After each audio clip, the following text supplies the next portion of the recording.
What's up guys, Adam here. Today we're going to be checking out the OnePlus 7 Pro 3 months later. Let's get started. Now right off the bat, let's start off with the design. Now the design of this phone is probably one of the greatest things about this phone besides, the specifications and the display and things like that, but overall, this is a very, very nice design. We got Gorilla Glass 5 on the front and the back. We've got an aluminum frame all around here, and it looks very, very nice as you can see close up. And there's some really, really cool things that OnePlus did in my opinion. Like with the alert slider, it's textured, and the power button's very nice, and also the antenna bands are very, very well hidden and go really well with the phone. So overall, a really, really nice design. Now, what is here? Well, on the bottom, as you can see, we've got USB-C, your SIM card tray, and your speaker. Well, that's actually one of the speakers. The next speaker is right up here, and so it is a stereo speaker setup, which is really, really great. Now, on this side, we've got the power button and the, I guess you could say, like the alert slider. Some people call it other things, but I call it the alert slider. Up here, there's not really that much except a microphone and also a little like pop-up camera mechanism right there. Now, it's pretty well hidden, and I'll show you how that works in a minute.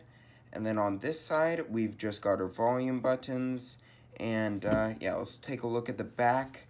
Now, at the back, we've got a triple camera setup, and that triple camera setup is a 48 megapixel main camera, 16 megapixel ultra-wide camera, and an 8 megapixel telephoto camera, as well as a little LED flash right there, and the OnePlus logo that looks very, very nice. Now, on the front, you could see this is actually a curved display, so it goes around the side.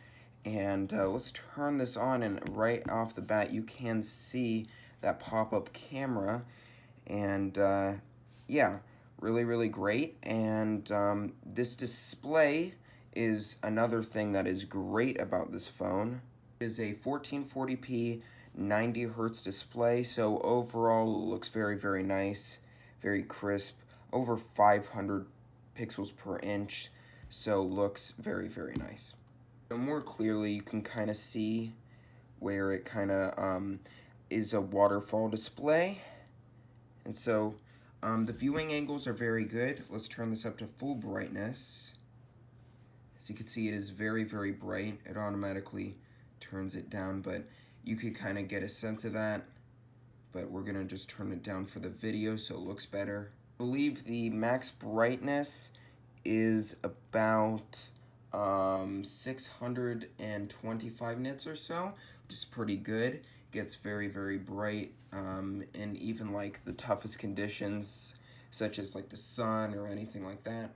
So now let's talk about another great thing, which is the performance. This is a really great phone for performance, and here's why. We have got the Snapdragon 855, which is last year's flagship processor, so overall very, very good.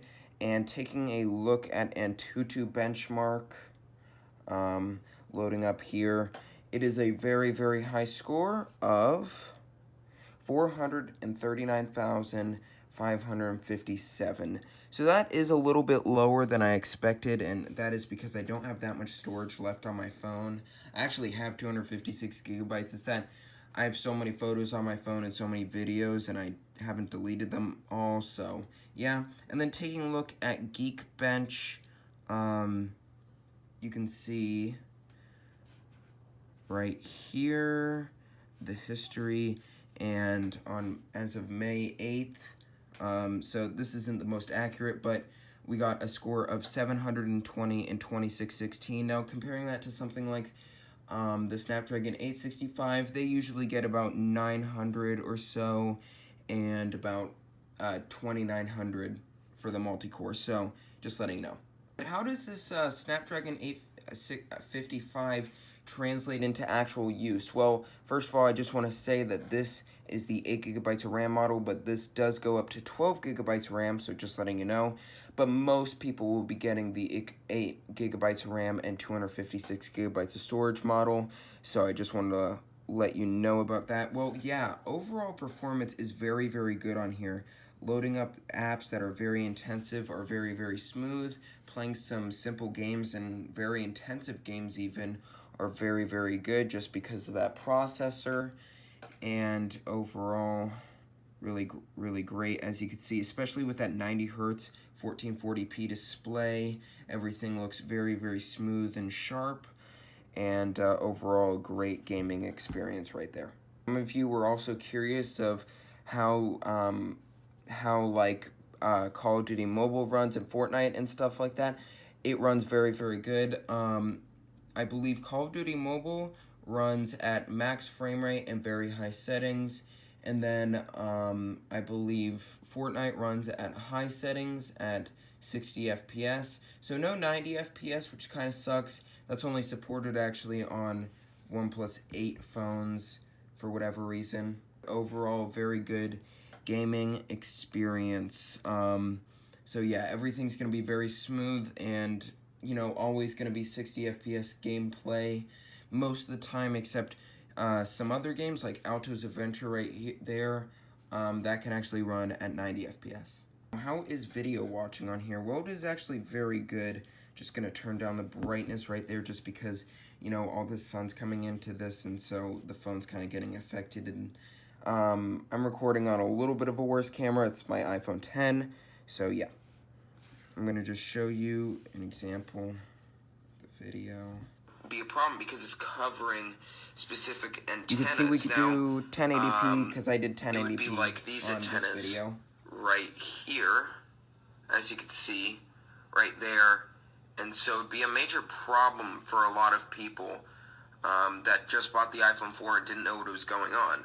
Overall, really great stereo speaker setup and also a great movie watching experience. Now, what is the actual software on here? You might be surprised, but I actually just got another software update, Oxygen OS 10.0.5. Now, not every single OnePlus phone will actually be getting this just because they're probably actually on a later version, because this is a T-Mobile Unlocked variant. So I'm using this on AT&T, but this is T-Mobile. It was originally locked to T-Mobile, and yeah. So I believe the most OnePlus 7 Pro GSM Unlocked users will be on 10.3.2, but I actually just got I believe just a security update about 5 or 6 days ago, and it was 10.0.5, so I didn't see too many changes, even though the camera does seem a little bit better, and that is a perfect transition into the camera performance. So taking a look at the camera, we got a triple camera setup. I already told you all the megapixel counts and stuff like that, and you could record at 4K at 60 FPS. Now, the camera quality was originally not that good, but over time it became much, much better, and I'm going to show you some shots that I took that were edited but were very, very good. The first picture I have is some pictures of the Tesla Cybertruck and some other concept cars and things like that. So as you can see right here, very, very, very sharp, very good. Pretty good dynamic range, not the best as you can see right there, but definitely very, very good. In my opinion, has very good saturation, but usually I turn up the saturation even more after the photo. Here's another photo, and you can see it's a very, very great photo. Now this is in a little bit of lower light, so it is a little bit grainier, but honestly, in my opinion, it's really, really, really great. Here's a photo that I actually edited. Oh, shoot. Here's a photo that I actually edited, and as you can see, it's very, very good. This is of the sunset and some bubbles, and as you can see, very, very, very good. Taking a look at the ultra-wide camera, it's fine, but it's definitely not the best, and it's also not the widest. Now, it did improve, but there definitely is some noise, and it's kind of grainy-ish. So it's definitely not as good as the main camera. Now, taking a look at the telephoto camera, it actually improved a decent amount. It's actually pretty good now, has a decent amount of sharpness, and actually doesn't look that bad. I would say it even looks better than the ultra-wide camera, and before my previous review, I said that the telephoto camera wasn't that good. Now it's actually pretty good. So, OnePlus has definitely improved. Now, taking a look at the front-facing camera, it's okay. It is 16 megapixels, and there is some detail, but it's definitely not that good, in my opinion. That's just me, but for you, it could be a different experience because of more software updates. But in my opinion, not the best. So, in conclusion, is the OnePlus 7 Pro worth it? Absolutely, and here's why. You can find this phone from around 400 to 450 bucks, which is insane. That's just crazy good. Some other phones I would recommend though, if you're a Samsung fan, I'd recommend something like the Galaxy S10 or the Galaxy S10e. If you are more of a Motorola user, I would maybe recommend something like like the G8 or something like that. There's actually not too much in terms of Motorola, but and in terms of iPhone, I would recommend maybe the iPhone XR. That's a pretty good other option. And some other considerations, maybe take a look at the OnePlus Nord. It really depends what the price is actually officially going to be. If it's over 400, then I don't recommend you getting the OnePlus Nord and stick with the OnePlus 7 Pro. I'm just saying maybe consider the OnePlus Nord because it might get one more update than the OnePlus 7 Pro. That could be possible, but it could get the same amount of updates as the OnePlus 7 Pro. We actually don't know. But anyways, guys, thank you so much for watching. Overall, this is a great smartphone.